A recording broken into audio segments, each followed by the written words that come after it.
Today I'm going to be showing you guys how to build a brake master cylinder brace on a 2001 Mazda Miata. This process should be pretty much the same for all your Miatas, but something specific to note about this one is that it does come with the factory strut tower brace. This is from the Mazda factory, and I'm going to be using that to make my bracket for the brace. A brake master cylinder brace pushes against the end of the brake master cylinder because apparently under hard braking the whole master cylinder will push out of the wall a little bit. The whole firewall apparently deforms a tiny bit, and it can really improve your braking pedal feel apparently. So we'll test that.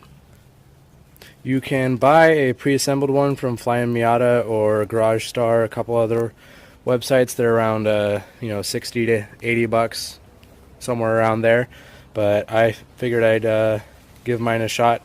I paid a total of $8.43. I'm using a bolt, 2 nuts that fit that, and a washer, and some angle aluminum, and I'm gonna have a bunch of leftover angle aluminum, so if you have some laying around, that might be a little bit better. Basic idea I'm going to be going off of is using these 2 holes on the factory brace here, and putting my angle aluminum right there, sticking out like this, and then threading a bolt through until it pushes on this thing, and then sort of threading a nut out against the angle aluminum so that it pushes this towards the firewall. Also, I got a little rubber stopper just to sort of make it so it's not metal on metal on the brake master cylinder, because I heard that can cause vibrations and noise and squeaking and eventually wear through the master cylinder.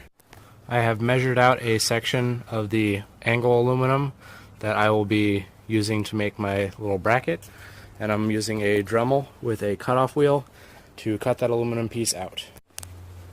You should always use eye protection when using any power tool.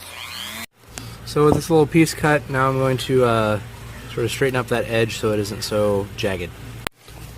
Now that this has been filed down, our next step is to mark where the 2 holes will need to go for the bolts. You also need 2 shorter nut and bolt combos. I just happen to have these in my garage left over from an exhaust project, but basically any nut and bolt combo will work for this. So with the 2 holes drilled and the ends cleaned up, you're going to mark and drill the hole for your bolt that's going to go through to the master cylinder. With that hole drilled, we can go ahead and start to mock things up. So this bracket is going to go like this, and then that puts the hole right in line with the end of the master cylinder. So the nuts and the bolts are in there now. I made a mistake of drilling the bottom hole too close to the rail, so I have to have that nut upside down, which is a pain in the ass, and it should still work. That is not going anywhere now. And now the next thing is going to be thread through that long bolt so that it threads straight into that. It doesn't look like it's in line, but that's because we're looking at it on a down angle, but it is in line. So I just made a huge mistake and have dropped one of the nuts, and it did not hit the ground. So, but luckily you only really need one. The other one's just to lock it down so I can still finish this video for you guys. But don't drop the nut there.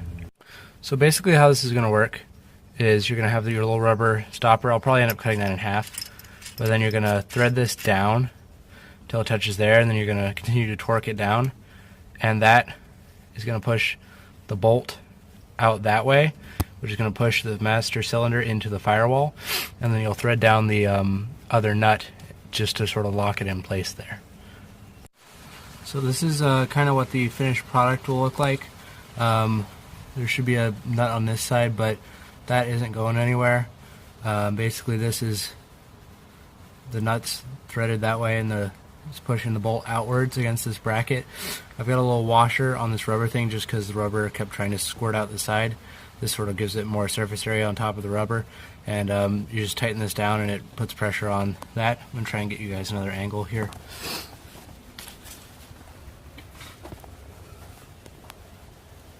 yeah, that's the basic idea. It's pushing straight on the brake master cylinder and should give you some improved pedal feel. I'll try and get you guys, since this is easy to undo, I'll try and see if we can see any difference before and after that. And I'm going to get another nut.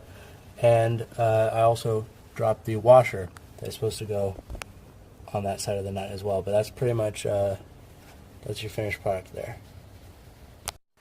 So I used a jam nut and got a new washer on there, just to keep that bolt tight.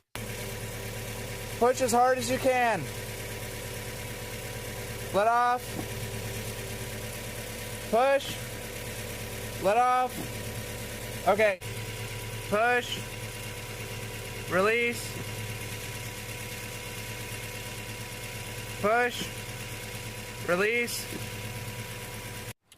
So it seems like this rubber is just sort of compressing and absorbing the force from the brake pedal. I need to get something harder as this material instead of the rubber, and so that it'll transmit the force to the bracket rather than just absorbing it. So with the rubber compressing so much, I went ahead and bought a nylon spacer that I think will work better. This one's 3/8 inches long. I think the nylon spacer will work a lot better than the rubber, and it was only 50 cents. So this is the old setup versus the new, just the nylon washer. I think that's going to work a lot better. Yeah. Alright, go ahead and push. Release. Push as hard as you can. Release. Push. Release. Alright, push. Release. Push. Release. Does that feel softer? Maybe just a little bit.